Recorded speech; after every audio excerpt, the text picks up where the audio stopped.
No. Trilly didn't make her point properly. So what Trilly was trying to say... You gonna speak for Trilly?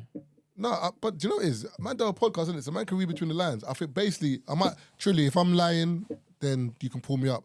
But I think what Trilly was saying is that she's been out of the game for a year or two. And in her absence, remember, she wasn't saying she's the greatest rapper. She's just saying in her absence, no one stepped up that she can say, yo, you're the next up. Like, for example, in rap, for example, if there's a point in time when Tion, you would have said Tion was like the guy for a year, yeah? But if Tion goes away for a year, and no one, but you know someone else is coming up. Like, for example, after Tion, it was Trap. Then maybe Rimsey, do you know what I'm saying? So you're seeing man like put in work rate to the fact that like Tion's coming back like, I gotta get on job because you can lose your position. Whereas with female rap, I think what she was trying to say is she's been off for a year and she hasn't seen anyone really like dominate the genre, and I think that's what she meant. But I don't think the way she worded it made it sound like she was being bitter or like she was, and I think that's what she meant. Is it recording? Yeah. No, I'm blessed. No. Oh, yeah, let's cut that out.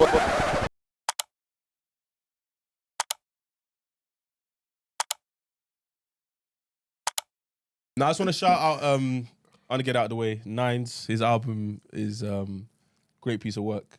I went on the Spotify to see like what people's favourites were. And I noticed... the intro's cold. For me, the intro is bloody cold. People like Calendar. Calendar's wavy. Which one's Calendar? But I think that's the one he's the video for.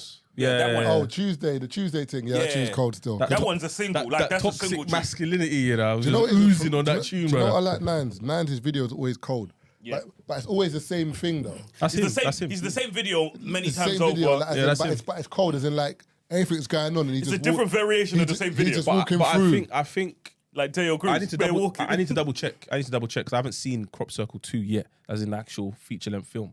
But I think Soprano 2, it's the set of the movie, and he's just rapping through each different.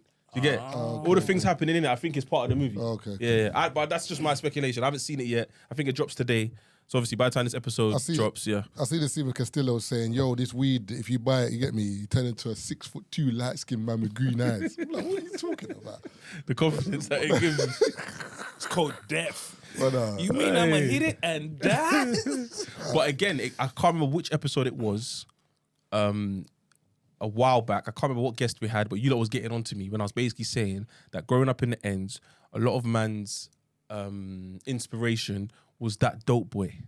Like he's the one that you looked up to. No, but we've all agreed that that's what it was like. Yeah, but when I said at the time, everyone was getting on to me. But no, yeah, what's my lying for? When I said yes, certain man's aspiration in life was to like bag the baddest, get the most money, buy the sauciest watch, whatever. Yeah, we disagree with that. No. At some point in life, everyone will say, you got to grow out of that.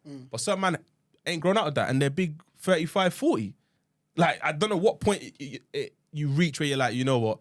So I still like to dabble in that lifestyle. What part did we disagree with? I can't remember what I said. I can't remember the episode. But there was when I was making that. Like you lying. No. When I was making that point, I said we get onto him. No. When I was making, because you said we disagreed with you. Yeah, if you want me to go back to the episode and find it, I will. Because you lying on our names right now. With that, bro? Listen to what I'm saying. If you want me to go back to the episode, I'll find it. Right now, it sounds like some shit we would agree. Nah. When I was saying what I was saying at the time, you lot looked at me like, what the fuck are you talking about? No. Why would we disagree? Wait, hold on. But But we're from the end as well. So we've grown up. I've grown up around coming outside college and seeing the older brother putting up in the whip, picking up the baddest girl in college. You don't think I wanted the whip? No, I'm not saying you did it. I'm not saying you did it, but I'm just saying at the time. And even if we didn't want it, we're not going to disagree that we saw a man all over that.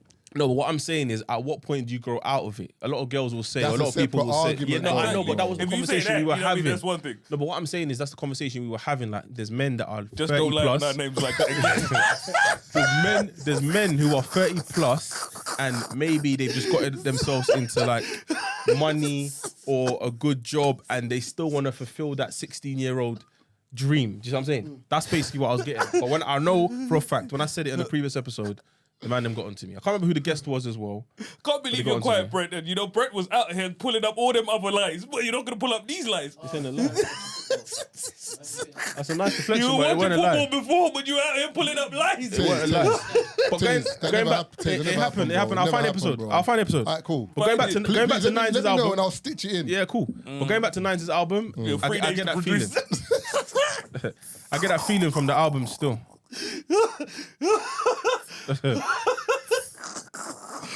Hey. What you say? Sorry, what are you feeling? I said I get that feeling from the album, especially looking at the numbers and seeing that after Tony Soprano 2, everyone's favourite is basically Calendar. No, that's a tune. That is a tune and a No, half. for me, the best tunes on the album are the tune with Wretch, And Scrap's Highly Blessed. big tune. Tune. The tune. J Styles Favela. Tune. Nah, the one that you put on there, Fire something. Oh, Line of Fire, Tune. Part 6. Soprano tune. The Letter to Hydro Yeah. tune. Do you know, most Intro of the, tune. most The of the intro, album's the cold. intro's cold. The Yeah, the intro intro's cold. is cold. You know, the intro is bloody cold. My favourite Nines bar of all time is Fuck Apart. Yeah, I ain't got time to rave. Got a Ferrari in the microwave. I sat in the crib and I was like, I don't know what that means. But it sounds good. I'll get that. You know what it means. Huh? This has got a Ferrari in the I microwave. get it still. I get what you're saying still. What's the Ferrari in the microwave? He's talking about like drugs, isn't it? He's got Enough food in the microwave to buy a Ferrari. Enough food in the microwave to like, that's a Ferrari, innit? Like once I pebble this and whatever, Ferraris. But it's cold though. It's But transparency. you know, what kind of Ferrari? How much food did he have in that microwave? He's got a Ferrari. He drives a Ferrari in the video. And think of when that video came out. Yeah. It's the tune with, is it the one? No, it's not the one with Hailey. Can't blame me. Is it? Money on My Mind. I think it's Money on My Mind. No, But he lets the it's dubs Money out. on My Mind because Hailey was on Can't Blame Me. Because that's the first time I ever properly heard Hailey. It's crazy. Oh, I swear. Yeah, like properly. Because remember, that was before Into. If you think about when it was before Into. Nine's done an interview Or with... it was maybe really close. He done an interview with Amplified Dot on Apple, on the Dotty show. And he basically mentioned that... not in a disrespectful way, but he's just like, he doesn't really listen to the man them too tough when it comes to like what tunes he should put out, because a lot of the man them didn't want him to put out I See You Shining, but that turned out to be like his best-selling single. Yeah. So he's like, sometimes you can go to the man them and ask questions, but they don't really see like the main what will take off mainstream. I hear you. I can guarantee you the man them didn't want J Hus releasing Lean and Bop. The tune did well, but I don't think he's gonna release that tune, because when I listen to Hus and I look at Lean and Bop is one of them tunes there that I feel like, you know, that stain on your record. I think it's a banger. But like the No. label told you to do I that. will never ever deny that was a, you know what I mean, it's a very good commercial song. I just don't feel like It's his sound. It's his sound. I feel like it was just one of those things where when he was coming up, because if you would, I can guarantee you, Hus will never make another song like that, and that's why that was the only mainstream song like that he ever made. Because you know, you can look at a song and you can tell an artist made that song because he was coming up. You know what I mean? He's now messing with the labels and stuff, and they're like, "This is what you're supposed to make" or whatever. Even when you look at the way the video was put together, you know what I mean? That doesn't seem like something Hus. See, the maddest thing is, I see the opposite, because Hus, when he has a freestyle, the freestyle sometimes are just mad. Like, I said the Yinky Nyanka. brother, Hus will rhyme picture frame with microwave. I don't know how he does it, bro, but Hus will just be like, I'm in the picture frame in I the said, microwave. when I roll up, You're I like, said, wait, man- hold on, man. But it goes. So when that Lean and Bop tune, because it's like, Lean and Bop to me just sounds like a freestyle that he just threw out. And just Lean made and it Bop into to a me song. is like that, you know, Kano when he did Rockstar and he wore the kicks with the wings on wings them. on the Adidas That's- ones. you know we saw The Jeremy Scotts. The man had the Adidas crepes with the wings on them. He looked like he was gonna fly into the horizon. To me, it felt like a song that Hus wasn't really, and that could be, you know what I mean, that could be just me, you know what I mean, projecting. But it genuinely felt like a song he may not have been comfortable with. But like I said, you're an emerging artist, you're now messing with a label, or, you know what I mean, you've got a distribution deal or something, you've got an A&R involved, and they're telling you this is the sound that needs to go out there. Like I'm saying, as an artist, it's probably something you've experienced where people are like, hey, this is the music you're supposed to be making, but you're thinking, you know what I mean, especially as a gospel artist, you're like, I want to make this, but people are telling you, But maybe you should make. I'm going to say it's a different realm though. So let me just do intro quickly. And then, there's a mic just like right closer, yeah? Yeah, cool, Sweet, perfect. sweet. Yeah. What's happening, people? Welcome to another episode of the Free Shots of Tequila podcast. with myself, Marvin Abbey. Who else we got in the studio? Mr. Exposed. And Tazer Black. And we've got a very, very special guest in the studio. Can you just let us know your name, brother, and where you're from? Faith, aka Faith Child from South London. Croydon, born and raised, man. So let's get straight into it. So Keith actually spun the block there, and it was a good little segue. But you're an artist, but you're a gospel artist. Yeah. So it's non-circular, right? If that's the term. Secular. Secular. Yeah. Many people Man say said secular, A406. but it's like, the word is secular. You know, can't keep clean sheets, brother. Yeah. Was 3-1? Yeah. So like I'm saying, let's answer, the question we were talking, and Jesus. then we'll split the block and just kind of explain the context of it. So I think what I was saying is, as as a gospel artist, when you're kind of getting into a mainstream setting, you've probably had people try and say, hey, how about you make music like XYZ, and then eventually you could do whatever you want to do. Yeah, I think, fortunately, it's been funny because I did my first support tour when I was age 11. So, like, mad young. Your first what, sorry? Support tour. Okay, cool. Yeah, when I was age 11. So, a lot of people, I used to think that faith-based music wouldn't be accepted outside of the church. But then when I would get there and I'd be introduced as a gospel artist, people would be surprised and be like, that doesn't sound like gospel. Because typically when you think of gospel, you think of hymns, sister act, songs of praise, maybe secondary school, Shine Jesus Shine. But sonically, my stuff sounds more like what you hear on the radio. So I think, fortunately, I haven't had the need to do that, to maybe change my message or my sound. But I do get how artists would have to do that. Because again, making reference to that Kano song and that for that Tyre Cruise era, that Tinchy Strider. Yep. Yeah. So I see why artists would do that. But I think it's about being genuine to yourself, but at the same time, you have to evolve or you be extinct as an artist. The same way they're calling Usher Climax R&B. That's not R&B. That's pop. It's a tune, though. Yes, a rhythm, but that's not R&B. But why is it not? EDM. Why is it not R&B? Sonically, the sounds of it is not R&B. That's EDM. That's probably produced by Diplo or Skrillex, one of those guys. Or David Guetta and them, man. Yeah, it's not produced by like a Teddy Riley or whatever. What's that? Yeah. That's a rhythm, though. Yeah. But because if you're running an R&B playlist, you wouldn't have climax in there. I don't know. I might, You put a But climax if you Written- put that in there, you just put it in there because Usher. Can I just add? If you're Can I making just love to a say? girl and that comes on, Can I just say? Produced by Diplo. There you go. Yeah. he knew that already, though. I didn't. No, when you hear I it, didn't. No, Joe, man knew already. You No, think you're I smart. swear. You think you're smart. I know sounds. You know the one. Man said Missy Elliott. But you know Missy Elliott, sometimes, like, this tune might have been produced by Timberlake. I'm not too sure. I watched the Diplo interview today. Diplo said, I did this. No. But on the real, I defo. Okay, you could slip that song in there, but you wouldn't spin that after Casey and JoJo or after a Brandy. I hear you. Do you know what I mean? It It's more just like a doesn't new mix age. well. It's more of a new age. So I see that. But talking about Lean and Bob though, I think it is a good song. And I don't 100%. think it's I found out about Huss late. There was a freestyle he did, like on a stairwell somewhere. And then thereafter I heard Lean and Bop. And I think J Hus doesn't come across as like a serious artist. Not that his music isn't serious. I mean, like he's a look like a chicken needs seasoning. Do you know what I mean? That's not a serious bar, but he's a playful guy. So I see how he would have done that. But yeah. Yeah, because when Yeah, I it's look true, at Lean, actually. when I look at Lean and Bob, just like you're saying, for me it just didn't feel, and I feel like every other Huss song that I like, I couldn't remove J Hus from it. I feel like for me, Lean and Bob is the only J Hus song I could remove J Hus from and put someone else in. Like who, though? No, I couldn't even tell you. Like I feel like it's just another song I could. You know when you feel like there's those songs that labels create that you can put anyone into, and it would work with anyone because it's it's a commercially manufactured song. Because I feel like any other Huss music that I listen to, nobody else can But make. is that post Lean and Bob or pre Lean and Bob?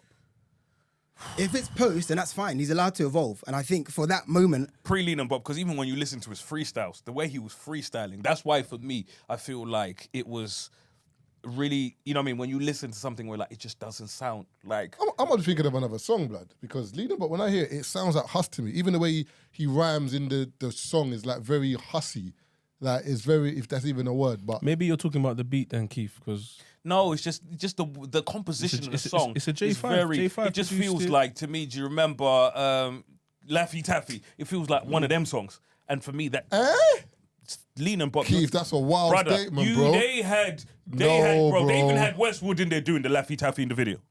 No, but that's not to do. I hear. All I'm saying is, No, It's but, just- no, but that was the Westwood, flow. Americans, like as in terms of, if you go to America, you say the 50 Cent, Nas, Jay, who do you know in the UK? All them are naming Westwood. no, I know, Whether but I'm we- just whether saying, we rate him here or not. For me, So- my so I'm issue saying- isn't that Westwood no, wasn't in the no, video. I'm It's just saying, just so that it Westwood was could- very. No, but the Westwood video could be was in that just video. very. You have people in there doing No, old but people doing no, that. but I'm saying, that but in the Westwood video. could be in that video because he's a reference here, like as in like they know him in it. But I'm saying that J Hus song, Lean and Bop, even if you get the lyrics out, I don't know if you can get the lyrics up, Taze, and just read out the lyrics. But it's to me, it's a Hus song. Maybe in terms of sonically, although it's a J5 song, it's not as smooth as the other songs in terms of melody and instruments used. No, I feel like they were both just trying to But- create a commercial song, and maybe I feel like at the time because it was early in both of their careers, they felt like this is what a commercial But this song was sounds very- like but it based was- on. but it was- sounds like, remember when Chip had that pop album? Yeah, but this was very early in his career, though, man. Not Transition. transition. No. Before transition. One was- Transition with the one Oopsie where he Daisy. was. With Kerry Hilson and all the guys on that No, album. even the one before. Oopsie Daisy. Oopsie Daisy. I Okay, feel like yeah. that's what that sounds like. yeah, to me. but Oopsie Daisy. but you can clearly see that Oopsie Daisy is a pop song. Like you can And I clearly feel see like it. Lean and Bop is a pop song. Nah, Lean No, and Bop it is is not a the pop same, song, bro. but It's it's not the still, same. it still has J Hus vibes. Yeah. Like J Hus still made it his own. Like you lot are going far back, you know. Like before Lean and Bop, he had Dem Boy Pagan. See, that's a different song to me. But that's what I'm saying. Like Dem Boy literally, Dem Boy Pagan got and then the, you look at Lean and Bop. Those are two different Dem Boy sounds. Pagan and then No Lie. Those two tunes are what got him the deal for him to release Lean and Bop. And then when he's got Lean and Bop, now he's got his the deal. mixtape. He has I to get what you're saying, create. Keith. I get what you're saying, Yeah, Keith. but then, Label then, song. then he dropped his mixtape 15th Day, and that's when and then the year after is when he released Friendly. And those And then songs from all then sound on- different. So the Yeah. only song that sounds like Lean and Bop is Lean and Bop. That's Yeah. and I feel like if it was one of those ones where you like he went through a time, those are the songs he wanted to make or whatever. The only song he made in that way was, and that's what I'm saying. For all I could be talking shit right now, and that's one of his favorite songs that he's ever made, and he absolutely loved it. And like I said, I could be projecting, but for me, that's how I feel it sounded. You know No, what I mean? that's fair. And you look at the songs before it, and you look at the songs after it. It's the only one in My favorite J Hus song is Leave Me. On I think it's on. Now, there's song he Common has with Sense. Burna Boy, but when man said the Yinky Yanka, bro, I was listening to that. I'm like, what is that? What does that even Yeah, mean? Common Sense. The album. Common Leave Sense Me is was one dope. of my favorite tunes. You know what I mean? And all the songs he has with Icy, you know what I mean? Those Yeah. are all bangers. But I don't think you can name a like. One song. He's Brother, got too J Hus many. has got too many. But one of my He has favorite albums you can listen to. He has albums But with one of my replay value. favorite Hus songs is that. Did you see what I done? Oof. Anytime I'm in the car, since I'm saying Taser knows already. Brother, I'm in the car on the radio. When that bit comes on, I'm in the car. Wah, wah, wah, wah, Yeah, wah, that part is wah, cold. wah, wah, wah, wah. Yeah. Like that end bit, I don't know J5. who said just leave that in. Man just said, Hus, everyone keep quiet in the studio. This is gonna play. That is genius to leave that in, bro. That's like Young Jeezy and Air Force Ones. When you listen to the end bit and the beat comes, dum, dum, dum, dum, sometimes you just let the beat play at the end of a song, bro. It's cold. Going back still. to Line of Fire, yeah, I got to shout out Fats, because every single time he's on one of Nines' songs, the guy just comes on smoky blood. And do you know who's sick as well? I don't know if you've heard it. Have you heard Line of Fire properly? You know the brother, his flow's mad, like, while I this, why that, what's up, while I flips. I say, wait, hold on. I think his name's Streets. Say, yo, big man, what? I need to play it. But you know that. But the only thing is, I can't put it in the thingy though because of this. Oh, do you know that that you know what that tune reminds me of? No, this is Jay Styles. It's the brother after him. This one.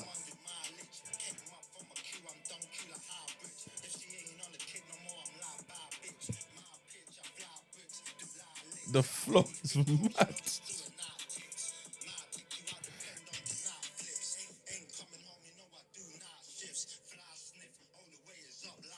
Oh, listen, the tune's hard, Do you know man. what that tune reminds me of? Dave's tune in the fire. This one's Line of Fire as well, no? That's what I'm Oh, saying. In but- the Fire, sorry. No, it reminds me of Dave's tune in the fire. Oh. As in, because the way every man comes on smoke. But I think Nines does it regular on his tapes. I was mentioning this on radio. He's got Line of Fire and then he's got All Stars. I think All Stars is like artists that are not from Church Road, because TE's on one of them on his previous album, smokes it. But then Line of Fire, I think it's like the man them pull up, and then it's like man them from the ends just pull up and just drop me a verse, and he does it all the time. So this is part 6. He's done part 5, 3, 4, 5 is cold. 5 is on Crop Circle 1, and I think 2 is just like a freestyle on YouTube. But you just see the man them rapping is sick, man. There's a freestyle of his that got taken off the internet. It's the one he does on the bus. Nines. Yeah, he did this I think it was about 2 years ago. It's before he went to prison. Probably said something problematic. Yeah. You know what I mean? You know what I mean? I think he said something about scraps or something. I'm just basing this on internet comments and stuff like that. But it's the freestyle he has on a bus, essentially. It's one of the, you know what I mean? It's one of the coldest, you know what I mean? One of the coldest. Nines is sick, man. He can it's the way he paints pictures, and he does it so lazy. I just play you just a bit of the beat at the beginning, and you'll know which one it is. Yo, you know time. You've never heard that I think I've heard this one, you know. Just the beginning. It's not an official shoot. Niggas riding for cloud, they ain't banging for a cause. After crackheads, I get out, grab me awards, I'd be broke if I was waiting on my guys. Now they watching my pocket, I'll slap the hate and all their eyes are flip. Bro, I'll send you lot The way Nines just raps is just, it's brother. so nonchalant. He's nonchalant with it. That's why like I rate certain man, because there's certain man that like I can listen to at any point of the day. Like you can put Nines on at any time of the day, and I'm listening to it. Like another one from me, Fredo. Like anytime Fredo drops a freestyle, I'm listening because Fredo really drops a freestyle. I'm like, yeah, garbage. He's gotten better though. When Fredo starts rapping, yeah, I'm like, yo. But you know one thing I will say, that Nines has always sounded like this. That's my point. He's always, go to his old tapes and listen to it. He's always had it in him. It's just a matter of, are you going to take it seriously? I think that's the attitude that people have when it comes to Nines. Are you going to take it seriously? And he got to a point where he did, and then you can see that this guy can rap. He doesn't need to go to the mountains or work with a different producer. Whatever producer you give him, he's going to give you a song, and he usually raps exactly the same way. Freestyle. Yeah, when he's on the block, yeah. That's the one with the beat, I'm the man. I think it's that Rich Homie Quan beat. Do you know what's mad though? When you listen to everyone, yeah, everyone's changed. So it's funny you say that. If you hear Stormzy from the beginning, and you hear Stormzy now, there's similarities with his voice, but he's changed. Listen to Gets from back in the day. Listen to Gets now, he's changed. Even if you listen to Kano, not as much, but he's still changed. You know what I'm saying? Whereas Nines like sounds exactly the same as he did back then. Yeah, exactly the same. He's always had it in him. Exactly the same. He sounds exactly the same, but somehow he's still relevant. It's flagrant. It's You know what you listen it's to, kind you're of like like... Blade as well. Blade's always sound the same. But remember, But Blade he can, brother. Blade can. That's why I say certain rappers are sick. Blade, Nines. I can't think of anyone else at the moment, but brother, because them man, they don't change what they're talking. And I feel like they're very monotone in how they spit that's as my well. point. As in, like, you know that sometimes, like, you're like, might be certain man, you're like, change the subject. I've never listened to a Nines song and been like, change the subject. There's some people that are out there saying it though. I've seen tweets right now. I've never listened to a Blade Brown song and been people like, that love the music change don't the want- subject. Brother, these man are talking about the same concept in a different... But this goes to the argument of if you're good at something, you don't need to change. Just keep doing what you do, as opposed to I feel like dabbling in Afro beats and dabbling in funky house and dabbling in Amapiano. Market, you know what I mean? So I'd say UK. If you were to think US, you would say somebody like Push, in terms of they make music for a certain Straight for group them. of people. Those people love that music, and they never have to change it because they have, you know what I mean? You have your, you know what I mean, group of music. I feel like even with what you do, you're like, I'm not trying to capture, you know what I mean, anybody that's not within this realm of music, essentially, you know what I mean? Like, I'm trying to entertain a certain group of people. They love it. I don't have to do anything outside of that remit, essentially. What are the obstacles you face in the gospel market? Because I'm assuming that you might face stuff like if people maybe see you out somewhere in a certain environment and they're like, but ain't you a gospel artist? Or maybe, I don't know, it could be something dumb like you're in your car and what's it called again? Secular music is playing in the background, and someone's like, wait, hold on, you're gospel. Like, what do you face in terms of your music, in terms of when you make it? Yeah. I think one of the main things that a lot of artists struggle with is, so back in the day, when we're making like grime music, people are like, you can't make gospel grime. Because grime is synonymous with violence, XYZ. So that was a big issue back in the day. I think also again now, also as well, like we can't do fraud to support gospel music. Do you know what I mean? As in to buy your equipment and that? No, to even finance it. Like the average rapper coming up might be doing the madness to fund what they're doing, and even non-music stuff kind of thing. So the funding to get that is an obstacle.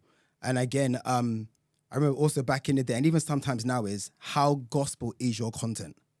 So you could rap about a madness or whatever and slip some Jesus in it, and people are like, oh, that's not gospel enough. Or so for the church, yeah, so it's like, how many times did you say Jesus in that song or whatever? So I think even now people are trying to toe the line where it's like, I'm a Christian who happens to make music, or am I an artist that wants to make Christian music?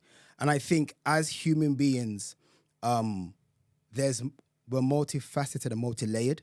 So every human likes a bit of ratchetness and righteousness.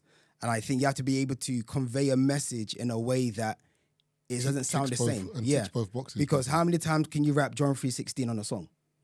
So you have to talk about life. In essence, Christianity is about life. Now, how does your faith and what you ascribe to navigate? How do you navigate life via that? So I can write a love song and I can slip in a verse or how my faith helps to navigate that. So that's really how it works, in my opinion. How do you feel about, because I can't remember who it was. Like, for example, Kanye West is doing Kanye all year.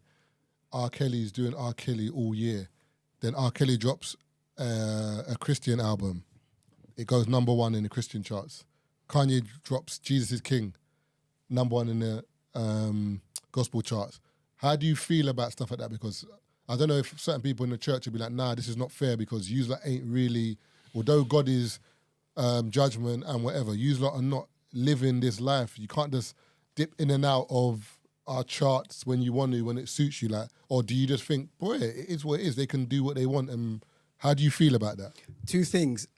Kanye West has been like number 1 on the gospel charts for like 3-4 years, which is like great but annoying because no one is doing Kanye numbers in the Christian field. So if you're releasing an album, the best you're getting is number 2, which is annoying. Yeah, the best you get is number 2. Yeah.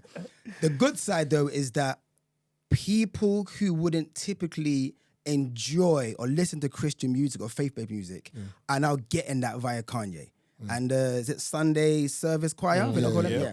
And I think that's sick because you're able to give a positive message to an audience who would typically not want to hear that, who would not want to hear that. And even the title of being a gospel artist for me, or Christian artist, or whatever I might be called, is that I'm not into Sikhism or whatever. So if you say, yeah, I'm a Sikh rapper, I'm going to think, am I going to listen to that? So similar with people saying, oh, I'm a gospel artist, like, I'm not really into the God thing right now. However, if you listen to it, it's like, right, like, this guy's got like, punchlines and sonically, metaphors. you're like, I enjoyed this. Yeah. So I'm happy that people like Kanye or Chance or even Stormzy or Snoop has a gospel album. Oh, is it? Yeah, Snoop has a gospel album. I had a Rastafarian thing. That's what it's Rasta thing. Is it something love or whatever? Snoop Lion or something. Snoop Lion, no, that's something else. He just reinvents himself all the time.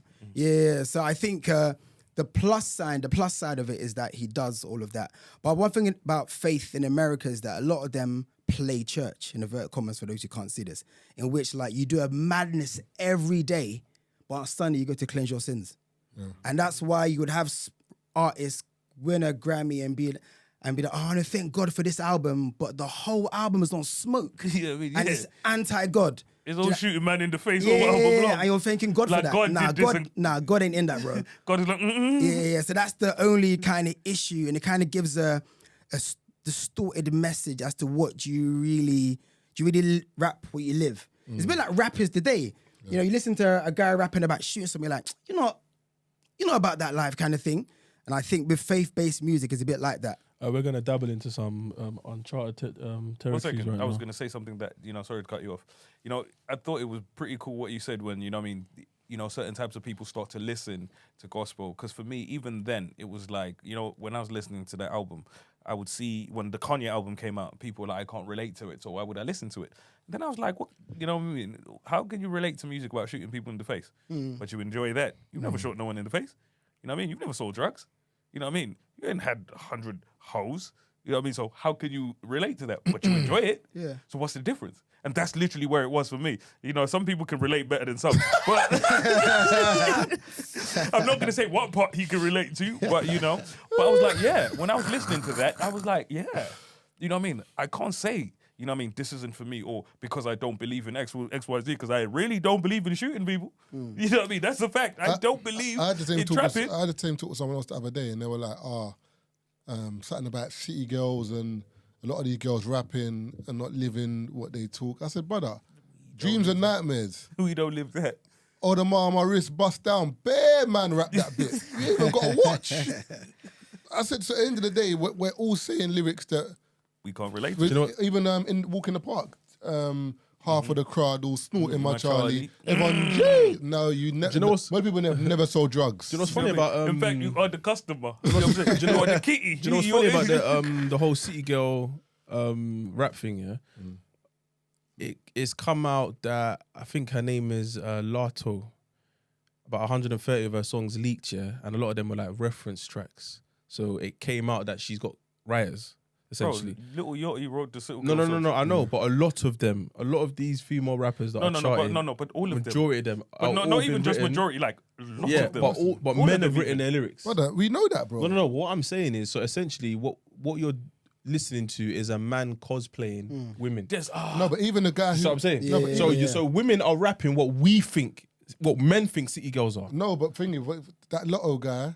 Sorry, I Girls don't are. No, the guy who wrote for Lotto said they interviewed him. in the interview, and he was like, I wrote it for Lotto. But with that being said, she changed a lot of the lyrics because when I gave her the song, she changed a lot of the words, she changed a lot of the flow. I just gave her the skeleton of the song and she changed everything. So I feel like, even Cardi, for example, I feel like maybe Cardi now is in her bag now where like Kodak, was it Kodak Black? What's it called again? Bodak Kodak Yellow. Kodak Yellow, that is it.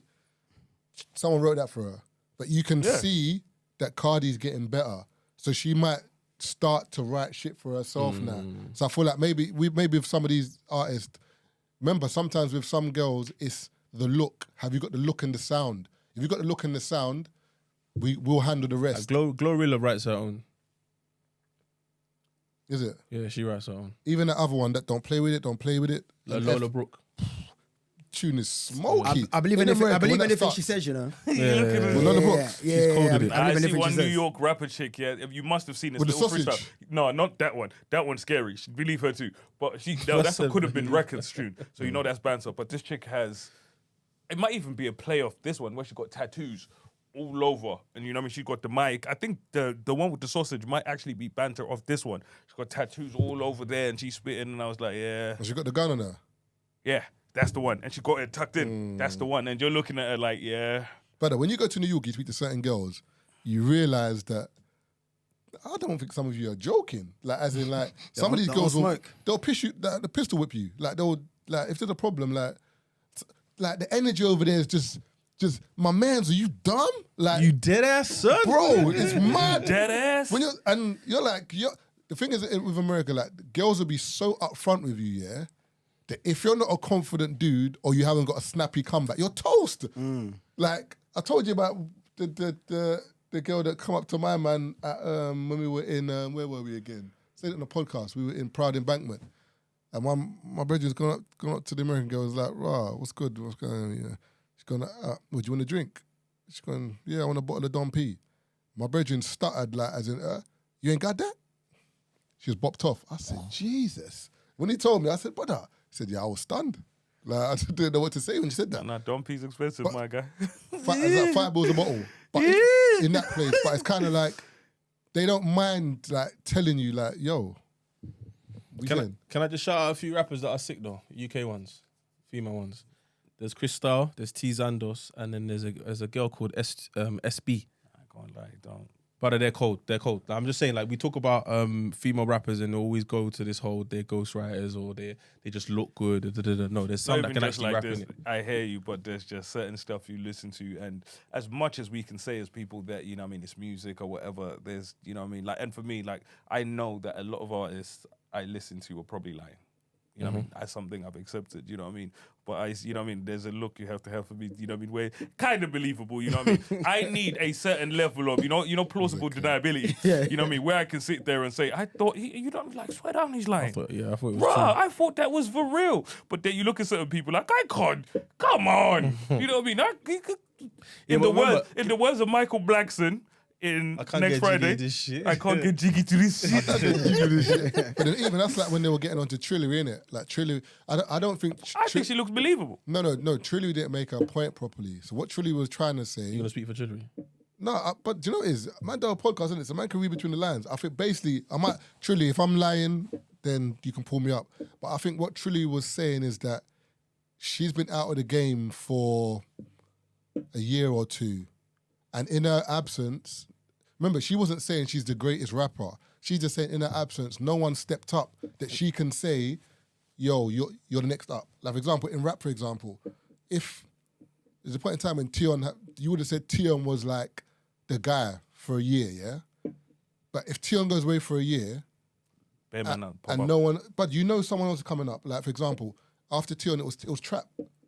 Then maybe Rimsey. Do you know what I'm saying? So you're seeing man like put in work rate to the fact that like Tion's coming back like, I gotta get on job because you can lose your position. Brother, whereas with female rap, I think what she was trying to say is she's been off for a year and she hasn't seen anyone really like dominate the genre, and I think that's what she meant. But I don't think the way she worded it made it sound like she was being bitter or like she was. And I think that's what she meant. That like, for example, like who released the album in that time? All you have to do, the women. All you have to do with people is, when people get mad at stuff and they make it seem like she's bitter or whatever. You know what I mean? Ask them, who are you listening to right now? What female rappers are you listening to? And they could name nobody. I'm not saying you, man. I'm just saying, you ask these people that will come out and say, nah, she's being this and this and this. It's like when people get asked about, when people would go out there and talk about the WNBA, people should be this, and be like, who's your favorite player? Huh? You know what I mean? What team do you support? Huh? So, you know what I mean? So you're out there trying to pull this person up, trying to make it seem like this person's talking nonsense, but you couldn't even name, the three hottest female rappers at the moment. You know what I mean? Maybe it's due to ignorance or whatever. Right now, I couldn't name three current, outside of the people you read or the stuff that I just seen on the internet. I couldn't name. No, I could definitely name. For example, you can name Little Sims. You can name. No. I'm talking about current. I'm not talking about people that have come from. No, I'm just saying in general. If you I can name females. I'm saying like if we were to go by what Trillery said in terms of new people that. No, she wasn't saying. No, she wasn't saying new. Or like anyone that's holding the mantle. She was just saying like, she's gone away for a year or two. She ain't seen no one dominate. So, for example, I could say, all right, Little Sims has dominated. No, to a degree, because she won. What is it, Mercury? So, so that means you've had a body of work out there that people have recognized. In the last year? I'm just saying, the last couple of years. I think Sims and Nux won a mobile. Yeah, and they won last mobile. Mobile. So, for example, that's someone that you can say, all right, then that's someone else. But then, all right, cool. But it's like, I feel like with female rappers, maybe they tend to just release freestyles or like singles, which is fine, but then you're not dominating your field when other people are not releasing. Whereas if you look, even I must have messaged Rimsey the other day and I was like, bro, I'm not gonna lie to you. Like, you're one of the hardest working brothers that I know in rap, and I have to rate it. And he was like, oh, thank you, my brother. Because Rimsey would release an album, man would go on the road for like 14, 18 days where he's like in Bristol this day, Nottingham this day, Birmingham this day, London this day, where he's meeting and greeting people. Like, even Trap, you could promoting his promoting the album hard. Do you know what I'm saying? Trap Warm the same thing. Charted, I think, a year after its release. And that's what people need to remember, that sometimes you can't keep, you're only as good as your last project. How honest are we allowed to be today? Wow. Be as honest as you want. Because I wanted to ask what Little Sims songs demand them now. It's not even about what Little Sims songs demand them know. Say, like, Little Sims, like, I big up Little Sims' thing, but I've never heard no Little Sims. Do you know what's so funny, yeah? On the way here, I was thinking about Little Sims, and I was thinking about who is her audience. And not since she doesn't have one. I think it's more I feel like it's more niche, and it's more like the kind of like SoundCloud kind of crew kind of thing. I'm not saying that is now, but I feel like she kind of came up through that. But wherever field she's in, she's dominating, she's killing it. Like even her last album, I think it's Inflow, she worked with someone like that, where everything is live, orchestra's in. And she's got that song Point and Shoot, where it's like a kind of fella, kind of Afro vibe and whatever. And I think, because when you're talking about female rappers in the UK and dropping albums and projects, I was just quiet because I was thinking I don't want to say anything and offend anyone rather. But I can legit only think of the popular ones like Steph, Little Sims, Miss Banks. Yeah. And Miss Banks is more mixtapes than albums, if I'm correct, kind of thing. IVD. But that's my point though. Like, you should be able to have a conversation about artists and not offend anyone because It's the UK, bro. No, I'm just saying no because remember we're not saying these women are not good. No one said that. I'm just saying what Trillery said. I believe the clip was taken out of context, and I think because Trillery's coming on, there was a bit of like a tone to how she said I'm it. a bad gal. You bad gal can't see me. Yeah, do you know what I'm saying? So like people are gonna be like, and also as well, sometimes it's like because Trillery has not dominated it either. People are looking at her like, why are you talking? Because she ain't dominated either. So that's another issue where it's like, sometimes forget the messenger, listen to the message. Yeah. And what she was just saying is, I've been away for 2 years. Yeah, and you're right. Because she didn't say, I was dominating and I left and nobody else did. She says, I left. And yeah, I haven't done anything. And because as I said, if Tion was in the studio now and we said to Tion, oh, how's music, whatever, he's gone, brother, man was on top of the game. Man left for a bit. Raw, came back, the room was on fire. I had to just get busy because Hedy's dropping a project. Avelino's dropped a project. Rimsey dropping a project. Like, there's always someone pot of paper dropped a project. There's always someone and they're dropping competing something. with each other in the Like charts. Nines now has dropped a project. So I think Avelino got a number 12 in it. So now Nines, I don't know what Nines is going to get. Nines is aiming for didn't he top get 3. number 1? Nah, Nav didn't get number 1? Now you got number 1 12. in the iTunes chart, but I think in the general chart, like number 12. you got a 12. Nines is looking at top 3. That's what I'm saying. So that's my point. So look at that. Like, so that's already in the space of 2 weeks, Nines and Avelino have dropped. So, and that's not even a year. So I'm just saying in general that I kind of get what Trilly was saying, but she just didn't articulate it properly. So everyone just came for it and it just made her look bitter. And it's like, nah. Because that's like us, man, for example, stepping out of the podcast game and then saying, brother, we've been gone for a year. Ain't no one done no live shows. That's everyone saying, you man, that's no, but what we can't. Not to say that the only metric to measure like women's success is the rate that they drop music. I think I've got a number 1 independent album, or is that a different something? That'll be a different chart, bro. That's What independent. website is that on? Official charts. So that's correct, but you still have them. So you got Billboard 100, whatever. Then you got like R&B Billboard. So he is number 1 On the in that independent. subcategory. Yeah, but in the altogether, 12. 12 in the yeah. Okay, that's probably what confused me at the time So, because I saw number 1 and I thought he had. Yeah. But But that's still a number 1, but it's not the. But congrats to Av on one. that though, because 100%. Same way we bigged up Nines. Shout out, Yeah, 100%. Number 12 because he came on a couple of weeks ago. So and I remember this was his first album, This is debut album. and like he put work in as well. Do you know what I'm saying? My favorite track on that, by the way, in case anyone's listening and wants to go, is the intro. There's Twin Flame, which is a tune, but God Save the Streets Part 1, Fire. that's my tune still. I must say, Avelino's album's incredible. I think many things can distinguish what a good album is, but the way he's knit it together with the storytelling of the streets and the kind of narrative, I think is really, really good. Really, really good. And I think Dave did that similar with Psychodrama, the therapy is going through. I'm talking about flowers and giving people's props. Big up you, man, seriously.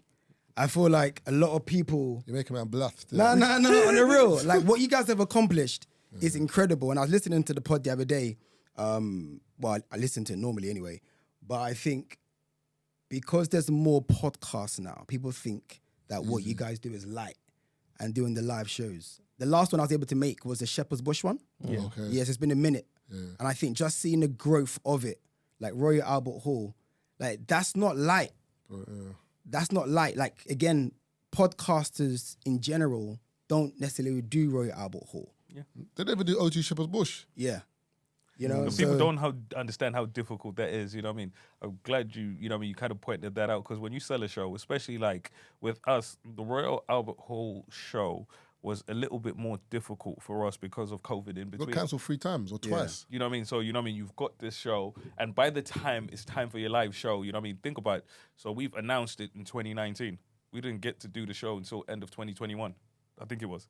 Yeah, because it wasn't last year. It was the year before. Yeah. So we didn't get... It's 2021 or 2022? 2021. the end. It was end of 2021. So it's nearly 2022. It was. 9th of November. Okay. 9th of November. Okay. So literally, if you think about it, 2 years. Imagine how many shows do you buy a ticket for and you still want to go to 2 years from now? Yeah. Or do you even remember you had a ticket You might for even that be available. 2 years You might be out the country. You know what I mean? Might come and up. people don't know yet. Just because you have a following online, it doesn't mean you can move people to part with their money to leave their houses. That's the A hard lot of part. people don't know that. And that's why you'd have people with like 100K, whatever, 200K on the gram, and they're only doing like 200 cap venues because they can't move people to come to an Indigo O2 for 2,000.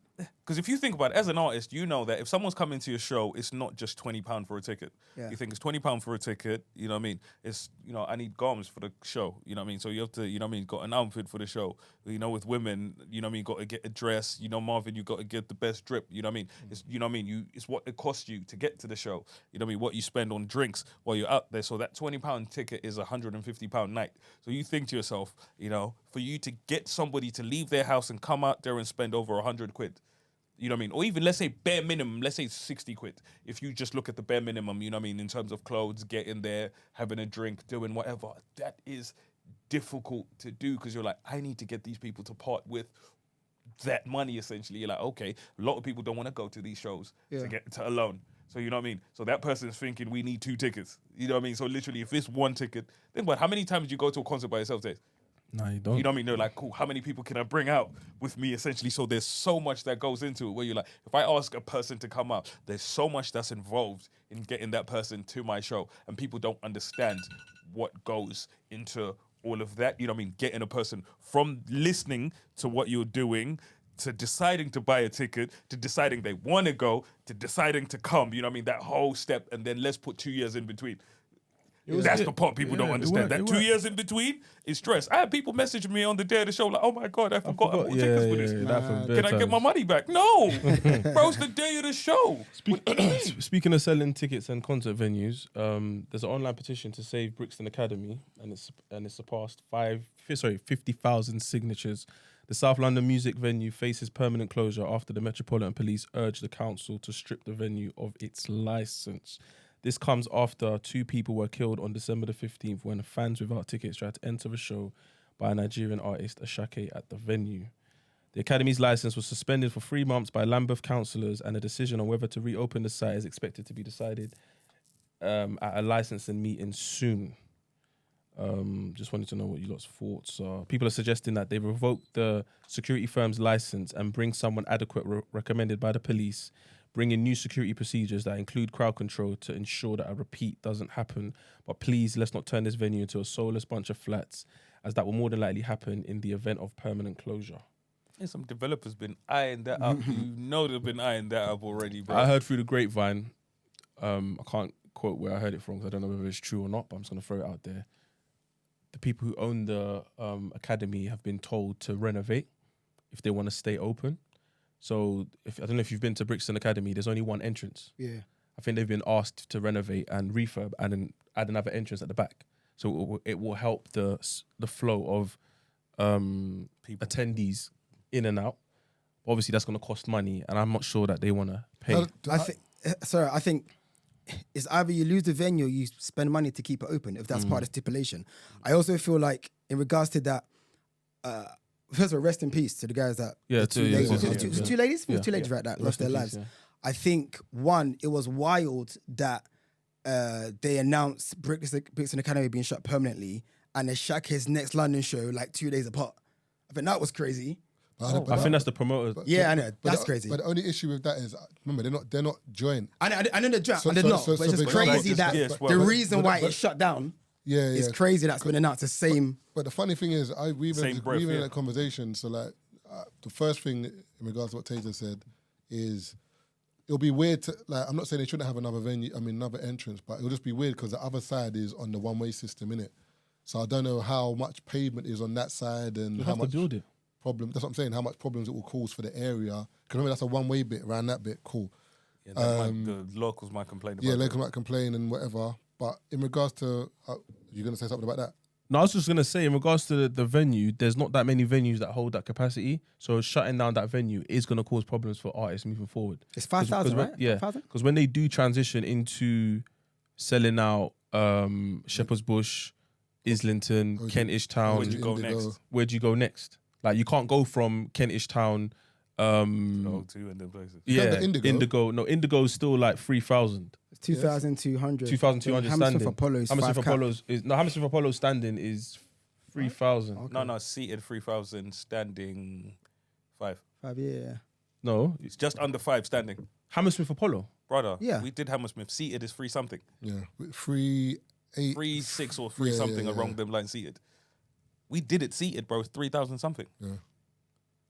Oh yeah, sorry. Okay, cool. So it would only be Hammersmith. That's the 5,000 cap. Yeah.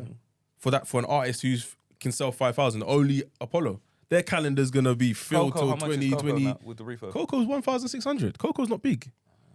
I'm saying there's What only about very Roundhouse? few. What about Roundhouse Camden? Roundhouse is peas to hire. That's one. But if you are gonna hire Roundhouse, you can fit, I think, just under 3,000 standing. So I'm saying. But my thing is, Tickets for 4 bills. Yeah. so my issue, there's a couple of issues I had. So for example, like with that venue, all right, do a refurb, but you could have seen that venue unfortunately, it was a problem waiting to happen anyway. Because there's been times I've been to that venue and it's like a bottleneck, bro. Like if you get to that road at the wrong time, Yeah. and everyone, because you know how black people are already, we get to the venue at the same time. It's just a rave, everyone gets there just before 12. From 12 to 1, the queue's booming. Before that, hardly anyone's there. So in terms of the concerts, people tend to get there at the same time, and then you've got if you're on guest list, go to the side door. If you've got normal ticket, go to the main door. But it's not, because it's on the main road, It's not cohesive. it's not smooth. You know, like O2, for example, Greenwich. 1,000 of us can walk at the same time. Because it takes you so long to actually walk into the O2, it's kind of filtered out. There's more doors. It's staggered. It's staggered, you know what I'm saying? You go to the AEG, the big bit, there's 5 doors.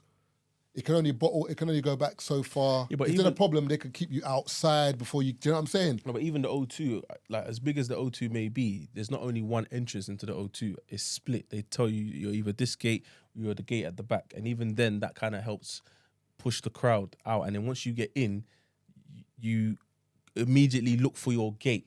And sometimes you could be on the other side, so you're still walking another 20 minutes. So they got the crowd moving all Yeah, the but you time. can- Whereas but you- with Brixton, the moment you walk in, you just walk into one space. You No, might not I'm- even be the person who wants to move to the front.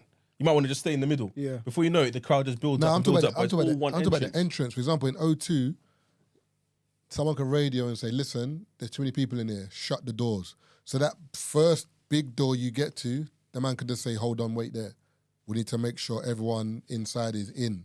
So they can take measures like that, whereas Brixton, they can't do that because if the door's shut and you're saying no one can get in, the road that's what happens. It just piles up and there's a madness. So, but my thing is, I feel like people need to give Asake some slack because remember, people don't realize when it comes to concerts and bookings and stuff like that, this booking, for example, he might have made it 2 months ago. It might have been in the calendar, but they decided, all right, let's maybe give this time to breathe. Let's announce it. It just so happened that they've announced the venue the same time as the Sake, do you know what I'm saying? But people don't realize that, like, me as an artist, what do you want me to do? Because it wasn't actually his fault. It was his concert, yes, but it was the fault of the venue and security. It wasn't his fault. But people looking at Asake like, it's distasteful, like, but bro, like, what do you want man to do with his career? Like, it's sad and unfortunate, RIP to everyone that died, but he's got nothing to do with this as such. He was backstage getting ready for the concert. He didn't know what was going on outside. Yeah. People looking at it like it was him that said, all right, let my 200 people in, and they called. No, it was nothing to do with him. It's the venue's fault and security. And we know that because the security are liable and the venue are liable because the venue have lost their license. Nothing to do with Sake. So when people are kind of giving the energy to Sake, I'm like, allow him, because this could have happened to anyone. It could have been, God forbid, a free shot show. And a venue's fucked about, and people have, something's happened, people looking at free shots like, this is your fault. Brother, we were at backstage drinking Lucasade.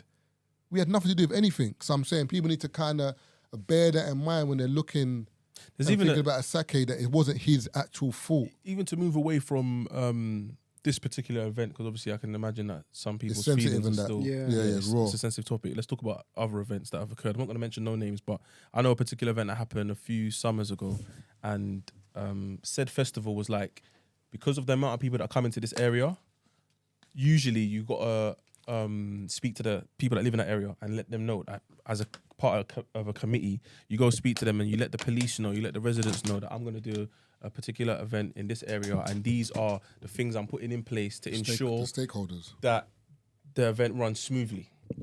Cool. So one of these festivals basically said, you know what, because of the park that we're using, we're going to hire the second park for parking. you lot that are attending this festival, please park in that. The field is vast. There's bare space. Just use common sense and park alongside each other. Do your thing. Some people are like, no, man, it's too far from the entrance. So they started double parking on the main road. And the main road is a dual carriageway, 50 miles an hour. Mad. So obviously police had to come and shut it down. Because they're like, yo, you can't park on this road. Whether you like it or not, you can't park here. And the problem that a lot of people have is that, that's too far, I don't want to walk. And then they just start parking. The event gets locked off. Who do you blame? You can't blame the promoter. No. You can't blame the acts. You can't blame the DJs. It's you lot as consumers. But people ain't hearing that. I went to that festival and people were blaming the promoters. And my thing is, the issue was something. Basically, what happened was people started parking on either side of the road, but something happened where I think some girls were walking in the road. There's no pavement. And they were drunk. No, there was pavement either side. No, there weren't no pavement. It was just grass, green grass, whatever. But I think one of the girls either got hit by a car or something happened. So in them dealing with that, that's when the paramedic tried to get through. And what happened is the police locked off the road. So with that being said, because them man said the last entry 6 p.m, people started panicking like, it's 5:30.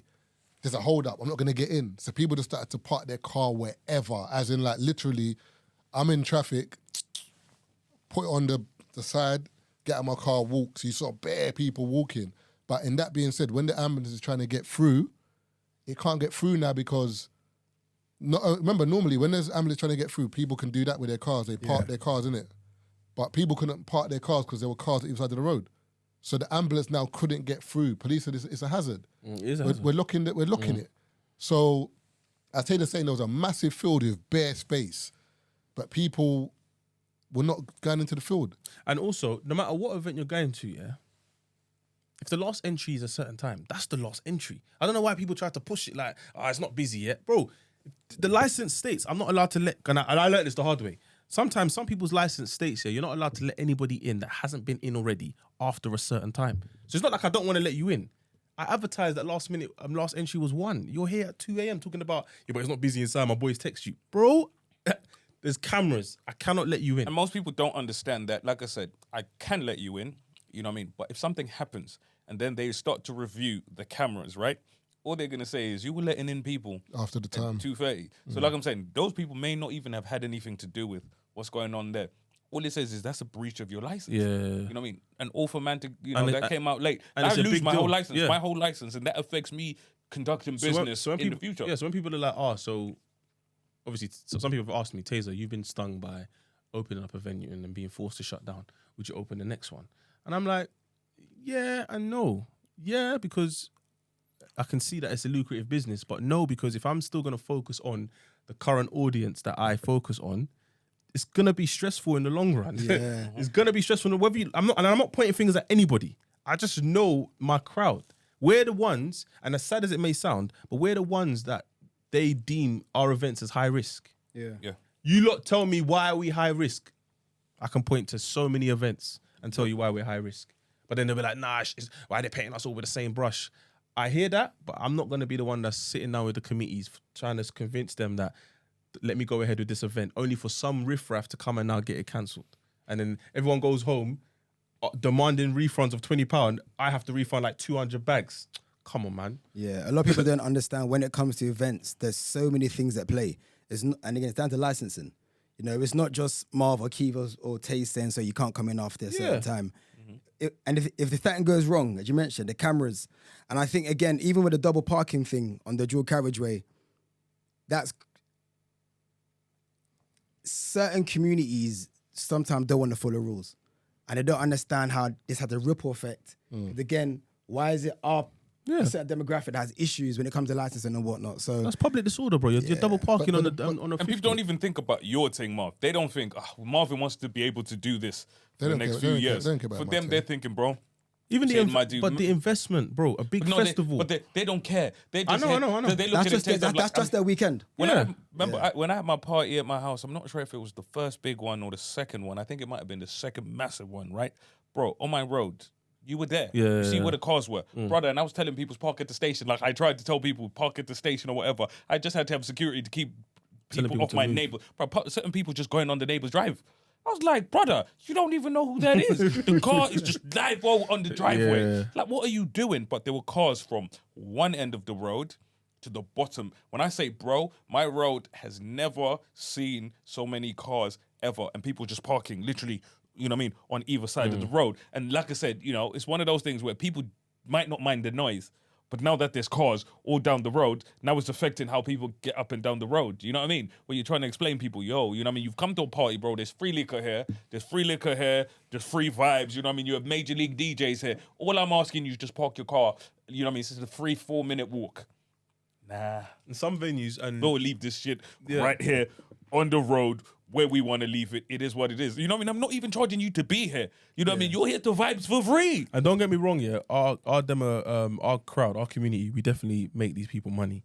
But at the same time, sometimes it's not worth the risk for some of them. It's not worth the risk. Like, I know my bar spend's probably going to hit 40, 50K, which is amazing. But not if it's the last the 40K police, I ever yeah, make. the police are telling me that dispersal, everybody has to be gone by 4 a.m. Yeah, like these are the things Like that they say cleared. Outside needs to be clear by 4. So technically, how quick can you disperse your crowd? You're like, yeah, I can get them done in an hour. All right, cool. Then your event has to end at 3. The bar's locking off at 2:30. Then you get someone in there who arrives at 2, hasn't settled down till 2:30. He's like, yo, why is the bar closed? But who goes to a party at 2?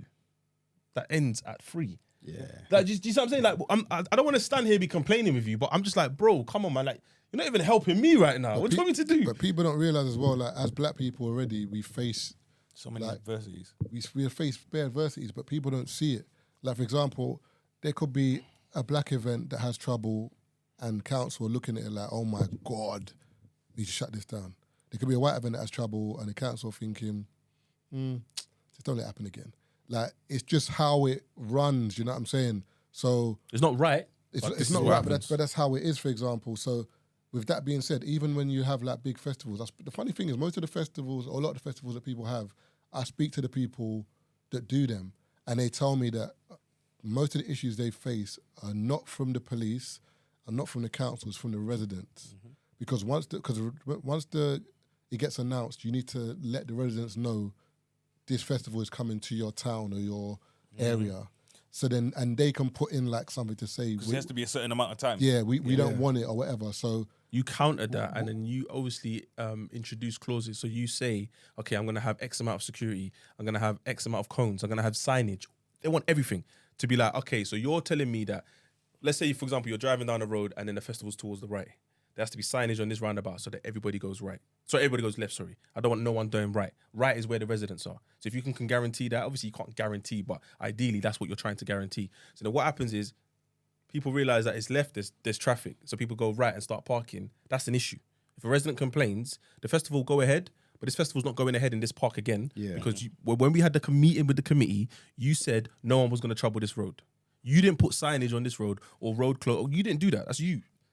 Now there's cars outside my house. And what you're forgetting... And the residents will take pictures, you know? And what you're forgetting as well is, remember, like, people have this mindset that, like, the UK is diverse. No, it's not, bro. Because when there's some of these festivals, when I drive outside of London and I'm parking, I'm not seeing no one black. Only blacks here at that festival. Brother.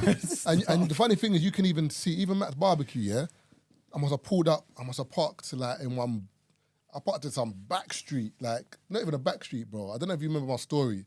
I couldn't even find my car, bruv, because during the day, yeah, well lit, like I could see, brother. During the night, pitch black. I'm like, where is my car? And you know that when everyone's gone, so I'm just walking on this park lane, like, hold on, I think it was this right. But luckily for me, you know, like in Waze, when you park your car, it will tell you where it tells you where your car is. Yeah. So luckily, like, that's when I found it, and I had my phone Even maps light. will tell you as I had well. my phone light on, whatever, yeah. But where I parked, I remember when I parked, the woman was, I think, worked somewhere, and she was like, yeah, you can park here, whatever. So I parked in like some nook. But as I'm walking out, you could just see white people like outside their house, like literally just crossing their hands and just looking at like all the black people What's in the going on area here? thinking, what is this? We knew there was a festival. We didn't know it was going to But be we this didn't black. know it was used, but you could actually see the energy of like, This ain't happening again. what's going on around here? You could see it. So I'm just saying that And litter. people need to be aware of that. But only thing, most of the litter was... No, I know, but I'm saying litter's another thing as well. So you see, like when you park your car, you might quickly finish your food, you just drop the weight. Like that adds up in someone's area. Imagine your area right now. You come back home, everything's fine. then all of a sudden there's a festival, you come home and it's just, who's supposed to clean this up? Do you know what I'm saying? All of these things are taken into consideration. And it costs. That's another thing. So you might have an idea to host an event. The venue's telling You're going to have 100 security. They tell you need 200. You need 200 for this to go ahead. Man. Your budget's gone. You're looking at the DJ like, big man, I know you wanted to book EZ, yeah? We might have to go get these, man. That's what happens. And then you're wondering, like, you lot cancelled EZ. Listen. Can't afford that. It's not in the budget. Am I doing this for vibes or profit? You know, you're talking about dispersal. We used to have issues with the council. Remember when they used to come out and they'd just hang around just to see how long it would take, and they'd have the what's the sound thing? The noise thing. You know what I'm talking about, Taze. The decibel reader. Yeah. But you know the maddest thing is, people don't realise is that a lot of these brothers are safe. So like anytime at Lux, for example, like I'll just be about in it. Then I'll see them normally pull up. And the thing is, what's good with these people is they tend to have relationships with all the security guards.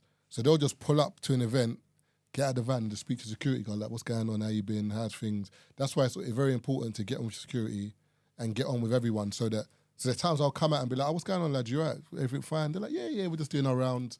Because remember, sometimes it might be that favour where they're like, them man at that event are cool, you know?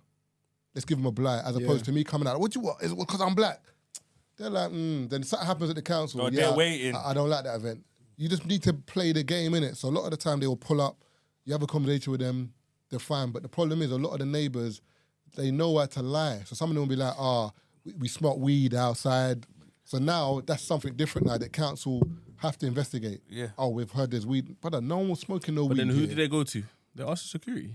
So if the security's on your side, they're like, man, no smoking weed. Brother, they're lying. And also, remember, the noise people, if they come and say, listen, there was weed, oh man, we spoke to the security, they'll find, there was no one outside. I'll never forget, Marv. Do you remember, even at our event, I'll never forget when someone made a complaint or whatever, and then they took pics of the cars.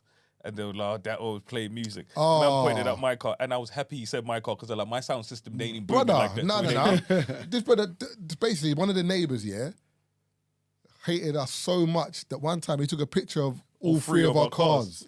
So there's one point where like, it was like my car, Hack's car, Keith's car, like all white in it. He took a picture. These are the cars. The noise. I'm like, brother, that doesn't make no sense because we're at the venue before it starts. We're not playing. Where are we going to be playing music? No, but the thing is, we know we're not supposed to play music, so we're not going to blare music. It's definitely not from our car. It's definitely not from our car. Like, and also the road that the car's on one way is a one way, and it's not even by the venue. What are you talking about? But it's just like the problem is some of the residents or people they want you gone so much. They will create a lie to get you out of there. That's like, for example, someone that doesn't like you, and they'll say, you're rapping about women in your music. That's not gospel. Like, where? Somewhere, like, no, don't try and get me out because you don't like me. Like, you know, that's life though. Like, it happens with everything in life. You get it with the podcast. For me, I was fuming, bro, because I said when that came out, bro, I was like, I wish I had the sound system you were talking about. Oh yeah. I told man, I wish. You know, a man said that's the one that's playing me. I was like, bro, I put I was like, I'll put this on my new shit. That's banging. But that one there, even with the bar that we had, yes. Obviously, we've been doing events at that venue for like 4 years maybe. So it just made sense to kind of take it over. Well, we already had the calendar sorted. We just wanted to kind of build the upstairs bit, build business there. So like it's like we're running upstairs and obviously we're making money downstairs. But during COVID, someone had built and opened flats on top of the venue. Yeah. So when we got the speakers, basically we refurbed the speakers a little bit just so it could be a bit louder. Started getting noise complaints. So when we did have to close for like 28 days, it was kind of like a blessing in disguise because it was either this incident that would have shut us down or the noise complaints. The noise complaints were coming in heavy. They were coming in heavy, but because my business partner's number was the one that's on the website, they were coming to him. Killing off his line. Yeah, they were coming to him. But it's only eventually that sometimes you have residents that they're living in these flats illegally, so they don't even want to report. But sometimes it's like, nah, come on, man. The noise is booming off. Don't take the piss. Like if I have to go to the landlord and then the landlord goes and to then the looking council. for a venue as well, that's a lot of things that, you know, when you're thinking of, when you get your first venue or whatever, you're not thinking of those things, especially if you've never come across it. You're thinking, I want to grab a venue and this. So when you are doing your due diligence, the last thing you think of is, are there flats? Yeah. You know what I mean? Because do you know what a lot of people do that I didn't realize? I only rent found out recently. all of the They flats. rent all the flats and then they just put staff in there or use it as storage. Yeah, because you don't want to So deal. smart. So there's no one there complaining. complaining because they own, or let's say it's like a block of flats. They'll just take like the first two floors. the one that's right above the venue, or the first 4 right above the venue. So technically, no one lives in there.